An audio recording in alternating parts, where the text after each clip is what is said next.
नमस्कार दोस्तों। इस व्याख्यान में हम माध्य विचलन के अंतर्गत सतत श्रेणी के एक प्रश्न को हल करेंगे। और इससे पूर्व के व्याख्यान में हमने माध्य विचलन की व्यक्तिगत श्रेणी के प्रश्न और खंडित श्रेणी के प्रश्नों को हल किया था।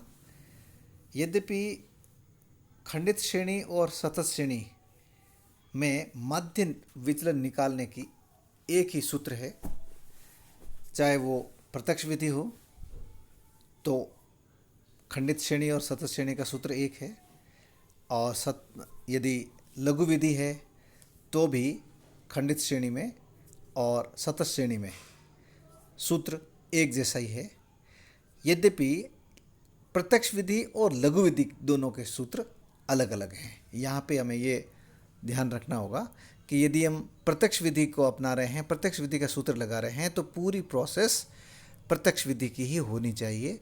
और यदि हम लघु विधि द्वारा प्रश्न को हल कर रहे हैं तो पूरी प्रोसेस और सूत्र लघु विधि का ही होना चाहिए।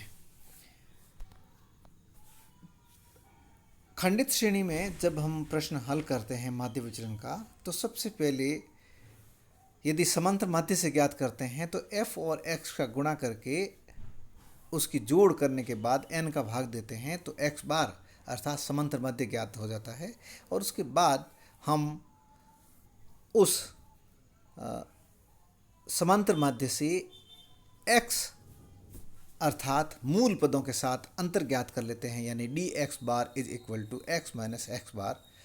और वो अंतर बिना बीजगणितीय चिन्हों के लिख दिया जाता है, जिसे हम विचलन या dx बार कहेंगे इन मॉडुलस। और उसको उस पूरी सीरीज को, उस पूरे कॉलम को f के कॉलम के साथ में यानी आवृत्तियों से गुणा कर लिया जाता है। अर्थात आवृत्तियों और विचलन को गुणा करके उसकी जोड़ कर लेते हैं और उसमें n का भाग दे देते हैं, और जो भी उत्तर आता है वही हमारा माध्य विचलन होता है। ठीक इसी प्रकार से यदि हम मध्यका से ज्ञात करना चाहते हैं तो पहले मध्यका ज्ञात कर ली जाती है। तो उसके लिए सबसे पहले CF ज्ञात किया जाता है, फिर n+1/2 आइटम ज्ञात किया जाता है। जो n+1/2 आइटम आता है उसे CF में देख लिया जाता है, और जिस CF में वो शामिल है उसका मूल पद ही हमारा मध्यका होता है। और फिर मध्यका के साथ x अर्थात मूल पदों का अंतर ज्ञात कर लिया जाता है, जैसे हम dm इन मॉड्यूलस लिखते हैं, अर्थात x माइनस m इन मॉड्यूलस। और ये जो dm इन मॉड्यूलस है अर्थात विचलन है, इसको आवृत्तियों के साथ में गुणा कर लिया जाता है, अर्थात f इंटू dm इन मॉड्यूलस। और फिर इसकी जोड़ कर ली जाती है।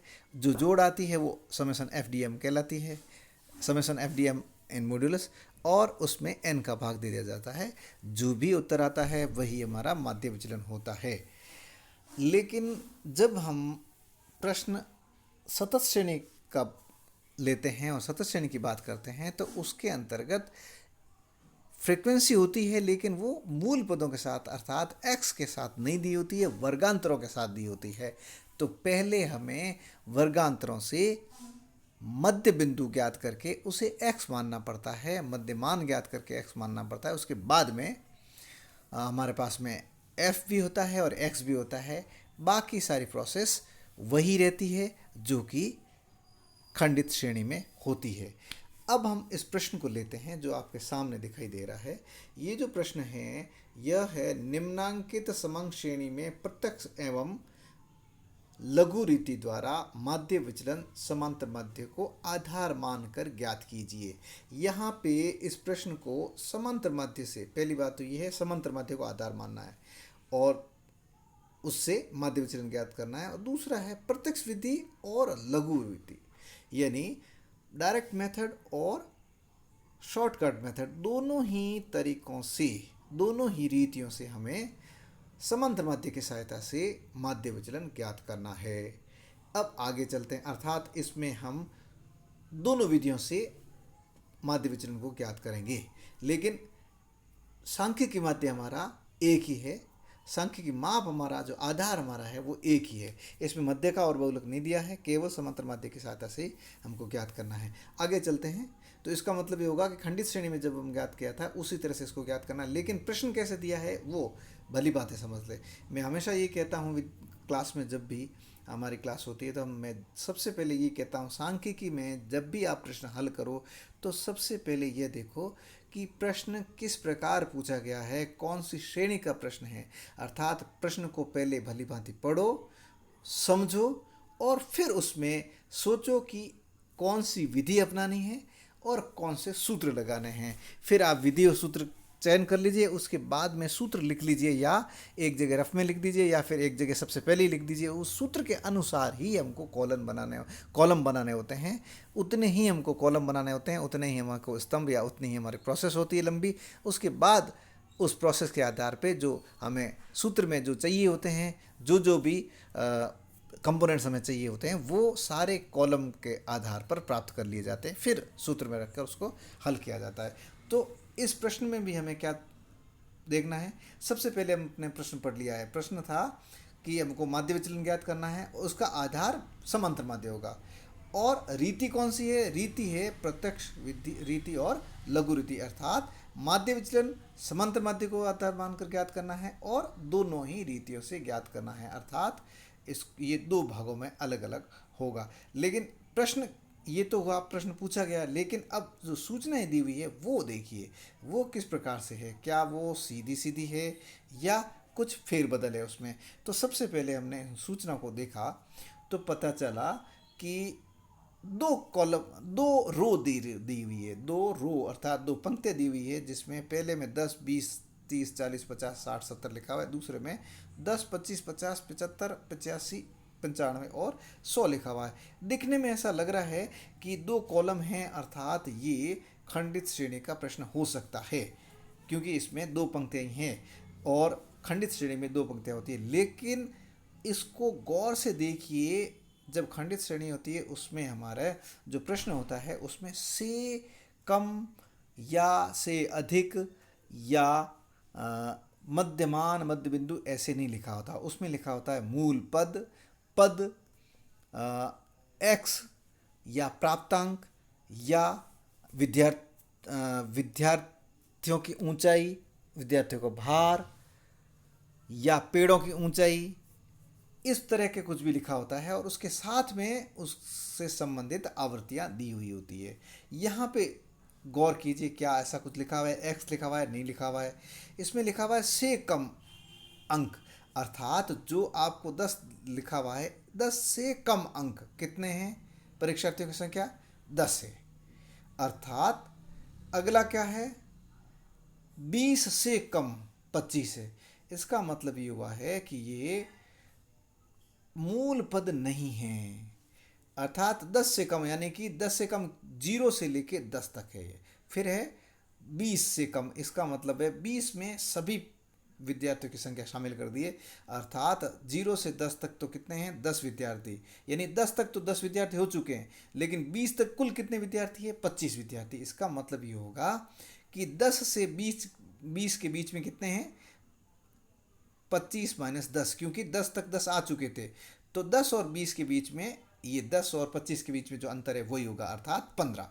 इस तरह से हमको सबसे पहले इनको जमाना पड़ेगा। इसलिए मैंने यहाँ पे लिखा है सर्वप्रथम इस समंग श्रेणी को उचित ढंग से, अर्थात सतत श्रेणी में व्यवस्थित करना होगा। यानी कि जब हमने इस प्रश्न को पढ़ा तो इस सूचनाओं को पढ़ा, प्रश्न में दी हुई सूचनाओं को पढ़ा तो पता चला कि ये प्रश्न खंडित श्रेणी का नहीं है, ये प्रश्न सतत श्रेणी का है। क्यों? क्योंकि ये वर्गांतर है, से कम है, से अधिक हैं या मध्यमान लिखा हुआ है, तब हमें कंफ्यूज करके सतत श्रेणी का प्रश्न पूछा गया है।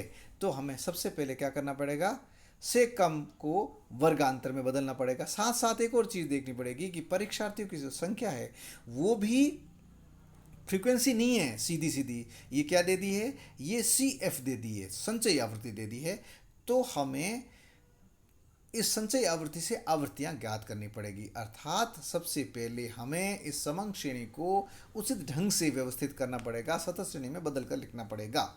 तो उसके लिए वर्गांतर भी लिखने होंगे और CF से ज्ञात करते हुए एफ यानी फ्रीक्वेंसीज भी लिखनी होगी, संचयी आवर्तियों से आवर्तियाँ ज्ञात करनी होगी, उस तरह से लिखनी होगी। उसके बाद में क्या करना होगा, फिर वर्गांतरों से मध्य बिंदु निकालकर उससे एक्स नाम देना होगा।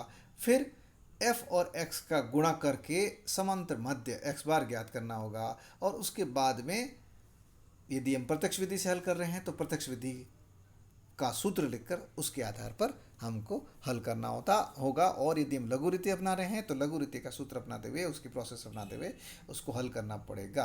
अर्थात इस प्रश्न को सबसे पहले हम व्यवस्थित करेंगे, इस तरह से व्यवस्थित करेंगे। सबसे पहले मैंने जो प्रश्न में दिया हुआ है उसको लिख लिया।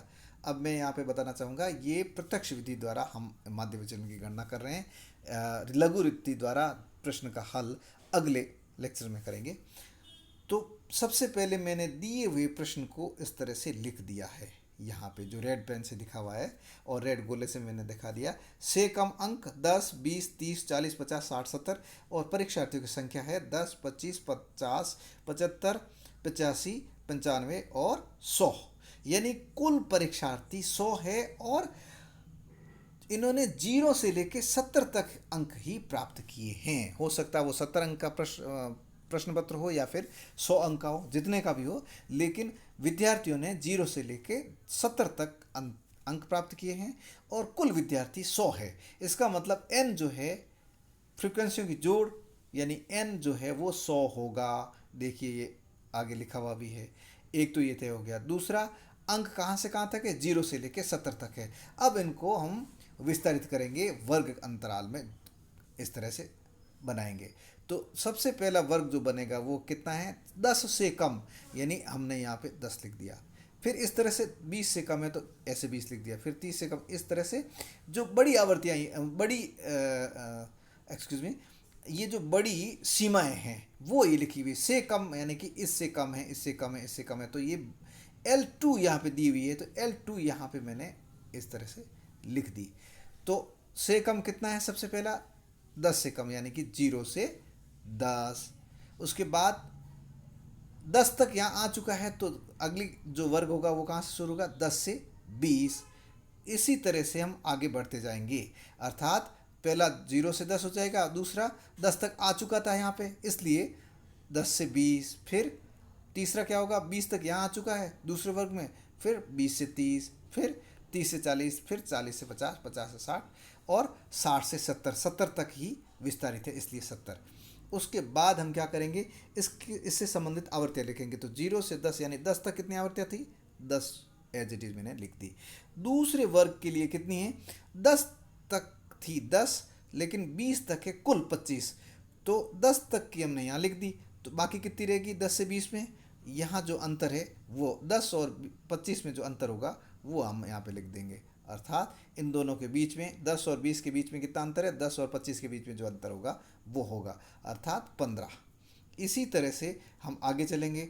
तीसरे वर्ग में कितनी होगी, 20 से 30 के बीच में कितनी है, 25 लिखी मैंने। कैसे निकाली, ये ऐसे निकाली। 20 तक हमारी 25 हो चुकी थी तो 25 और 50 में कितना अंतर होगा, 25 का। इसलिए इस तरह से हम इनके अंतर को यहाँ से करते हुए यहाँ पे फ्रीक्वेंसीज लिख देंगे और ये जो वर्ग हमने पहले बनाए उसके अकॉर्डिंग।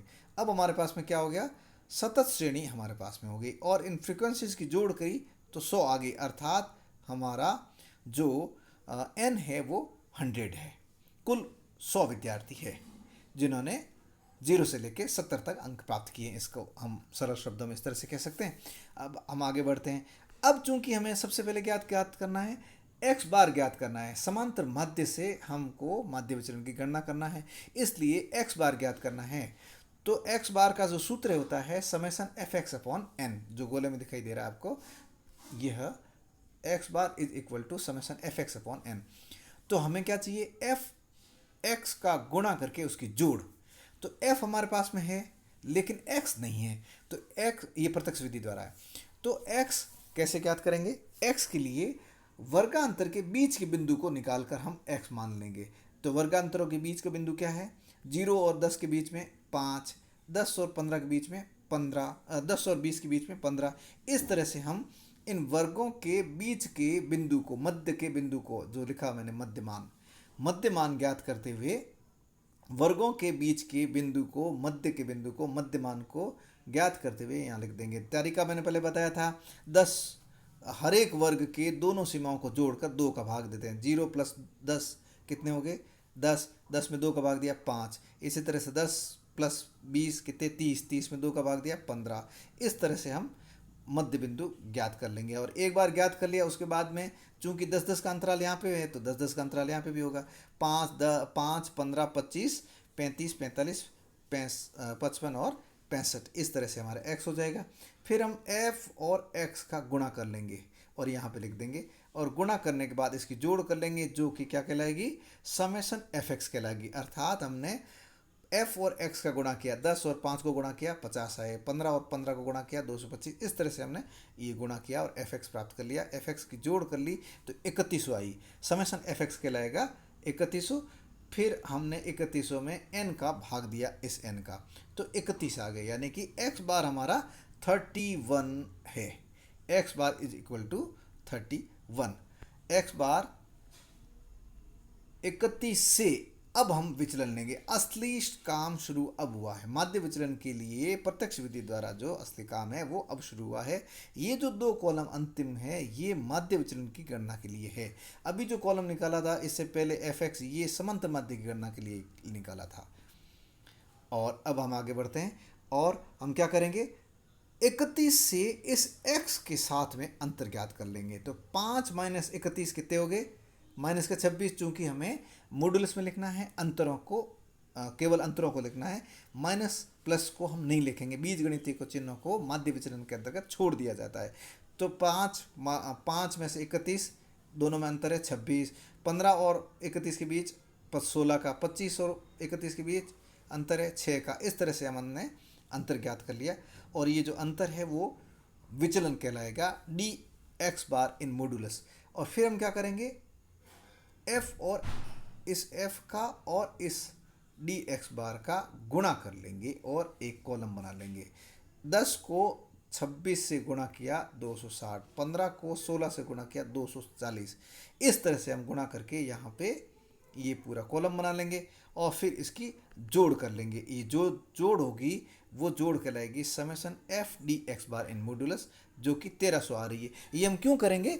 क्योंकि हमारे प्रत्यक्ष विधि के अंतर्गत सूत्र जो होता है वो होता है मीन डेविएशन फ्रॉम मीन, यानी समांतर माध्य से माध्य विचलन बराबर समेशन f dx बार इन मॉडुलस अपॉन n, आवृत्तियों और विचलन के गुणाओं की जोड़ बटा n। तो समेशन f dx बार इन मॉडुलस कितने हैं? 1300 बटे n कितने हैं? 100। भाग दिया कितना आ गया? 13। तो 13 हमारा जो 13 है ये हमारा माध्य विचलन होगा। ये माध्य विचलन हमने समांतर माध्य को आधार मानकर प्रत्यक्ष विधि द्वारा ज्ञात किया है। प्रश्न में चूंकि पूछा हुआ नहीं है गुणांक, लेकिन फिर भी यदि पूछ लिया जाए तो गुणांक ज्ञात करने का तरीका क्या होता है? गुणांक, माध्य विचलन का गुणांक बराबर माध्य विचलन बटा जिस माध्य से ज्ञात किया है, जिस सांख्यिक माध्य से ज्ञात किया, सांख्यिक माप से ज्ञात किया है वो, अर्थात जो ज्ञात किया बटा जिससे ज्ञात किया। हमने ज्ञात क्या किया है? माध्य विचलन। किससे ज्ञात किया है? समांतर माध्य से। तो 13/31 ज्ञात किया था हमने माध्य विचलन, जो कि 13 है। इसलिए 13 बटे किससे ज्ञात किया है? समांतर माध्य से 31, समांतर माध्य। इसलिए 13/31 उत्तर हमारा जो होगा गुणांक वो है माध्य विचलन का गुणांक बराबर 0.419। ये बताता है कि समंग श्रेणी कितनी विस्तारित है, कितनी उठापटक वाली है। और चूंकि इस प्रश्न में माध्य विचलन गुणांक नहीं पूछा हुआ है, फिर भी हमने अपनी प्रैक्टिस के लिए यहाँ पे ज्ञात किया है। और इस व्याख्यान में हमने प्रत्यक्ष विधि द्वारा माध्य विचलन की गणना की है। अगले व्याख्यान में हम लघु रीति द्वारा इसी प्रश्न को हल करेंगे। धन्यवाद।